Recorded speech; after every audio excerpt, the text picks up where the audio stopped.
I found myself being fired from a great job I had for about a year.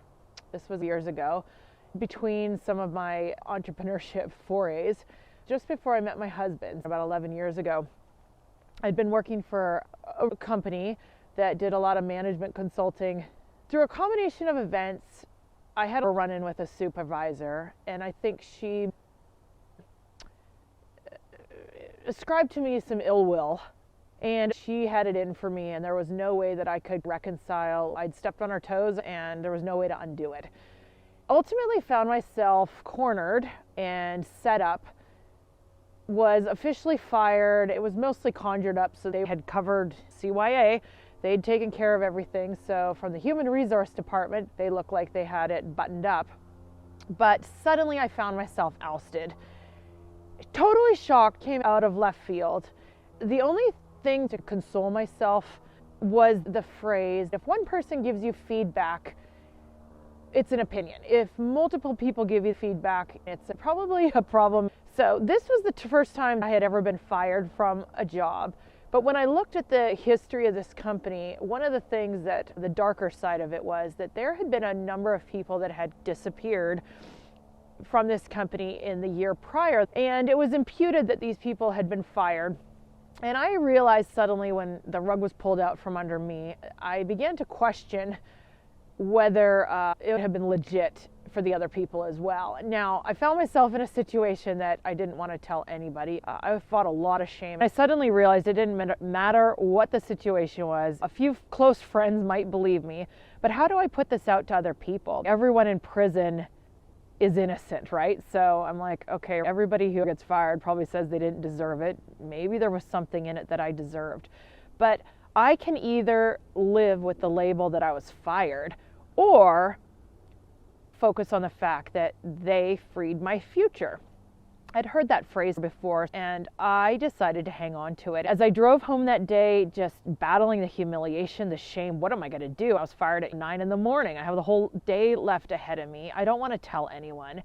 But I knew how I internalized it would affect everything. When you face a bad situation, it isn't usually the situation itself that is your biggest battle. It's how you internalize it and the meaning that you give to that situation.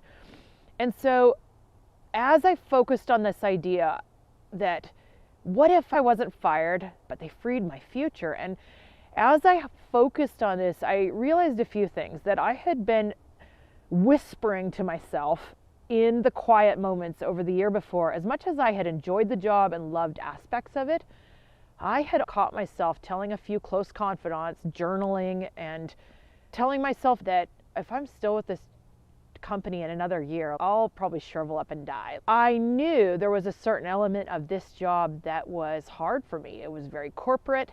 The traveling was great, being around the people, but I didn't like working behind a computer in a cubicle. I didn't like not seeing the sunshine or being outside. I didn't like not controlling my schedule, especially after years of my own businesses. In those moments, as I was trying to internalize and decide how I was going to do it, what I did was I decided if they freed my future, then I would celebrate that. I would act like it. And so I decided to act my way into a new way of being. And I decided to do something I hadn't done in quite a while, which was to celebrate and go skiing. And so I took myself skiing that day, and I really hadn't been in a long time. So it was pretty exciting. It was a way to celebrate. I went by myself to the mountains, and as I rode the chairlift and skied, I focused on this idea that they freed my future. And then I began to tell everybody this. And so when I had to tell them that I was no longer working with this particular company, I acknowledged that company fired me and the battle I was still dealing with, but I also even laughingly would say they freed my future. I said it over and over to everyone. The more I spoke about it and didn't let that word define me, it helped change my thinking. Because many times you think you have to change your thinking by starting here, but you actually have to start by what you're doing, how you're moving your body, how you show up in places, and how you speak. As I changed, first of all, what I did on that very day in the most painful moment of it, I took myself home, decided on this idea, and I went with it. I jumped in, I put money my heart was to celebrate, which seemed asinine. But as I did it, I began to believe it. This opened up a number of doors in the days ahead and gave me a radical new it opened up a whole nother season, and I can share that another time. But I encourage you, if you're facing failure, look at it through a new lens and believe your future has been freed. Whatever an ending is, it can be a new beginning. You're writing your own book. You're the hero of your life. You could create a new chapter. Be encouraged today to do something new, put your stake in the ground, and free your future.